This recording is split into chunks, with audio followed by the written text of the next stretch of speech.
શું કહો છો પછી ધુરંધર પિક્ચર જોઈને આયા? એમ તો ડિલીટ થઈ ગયું પણ થોડા સમય પછી તમને પૂછી લઉં છું હું શું કહેવું છે. 2 વખત જોયું, 2 વખત 3.5 કલાકનું પિક્ચર છે. બહુ ગમે લાગે પિક્ચર. શું કહો છો? બહુ જ. એમાં તો 4 ના હોય યાર મેઇન હીરો કયો છે ને એ કંઈ ખબર જ નહીં પડતી. એમ કેવી રીતે?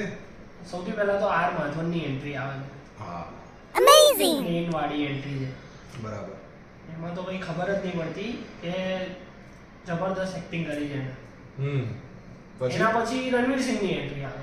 રણવીર સિંહની એન્ટ્રી છે ને અડધો કલાક જેવી ચાલે છે. જબરદસ્ત ફાઇટ એક આવે છે ને આમ તેમ ઓહ બહુ જબરદસ્ત.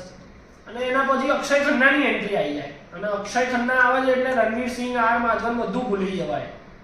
હા એ તો બધું જોયું અંદર ટ્રેલરમાં તો થોડું લાગ્યું તો ખરી કે છે એક entry. જે ઓલો 5 કિલોનો બાટો જે ઉચકીને મારે છે ને અને પછી છેલ્લે ઉ કરીને બૂમ પાડે છે ને હા એ પેલું મારે જબરદસ્ત છે એ જ ને લોહી કારણ પછી બહુ જબરદસ્ત પિક્ચર તો બહુ સારું છે. અને પછી ઇન્ટરવલ પછી છે ને એક સંજય દત્તની એન્ટ્રી આવે છે એમાં બી બહુ મસ્ત છે. બાબા બાબા જેવું કામ કર્યું છે ખરી. એસપી ચૌધરી એવું જ કંઈક નામ છે ને. એવું જ કંઈક નામ છે, નામ ભૂલી ગયો, નામ કંઈ ખબર નહીં પણ અત્યારે પણ ઇન્સ્ટાગ્રામમાં બહુ પેલા ટ્રેન્ડ ચાલે ને હા એમાં સ્પાય વન ડે સ્પાય તો મને એવું લાગે ને કે ધુરંધર જેટલી કમાણી નહીં કરી રહ્યું ને હા એનાથી વધારે તો રીલ્સ વાળા કમાઈ ગયા. હા એ જ ને એ જ બધાએ, ઇન્સ્ટા બધાએ. જેવું જુઓ તરત એ જ આવે એ જ આવે એ જ કે આવે તમે સાઉથ ઇન્ડસ્ટ્રી ગણી લો, નોર્થ ઈસ્ટ વેસ્ટ બધી જગ્યાએ એક જ વસ્તુ ચાલી રહી છે. Spy in Pakistan, spy in Pakistan. ગીતો વિશે શું કહેવું છે તો પછી? ગીતો તો ઘણા સારા છે અને જૂના બી બહુ મસ્ત છે. અત્યારે તો ટ્રેન્ડમાં પેલું અક્ષય ખન્ના વાળું વધારે ચાલે છે ને. એ જબરદસ્ત છે.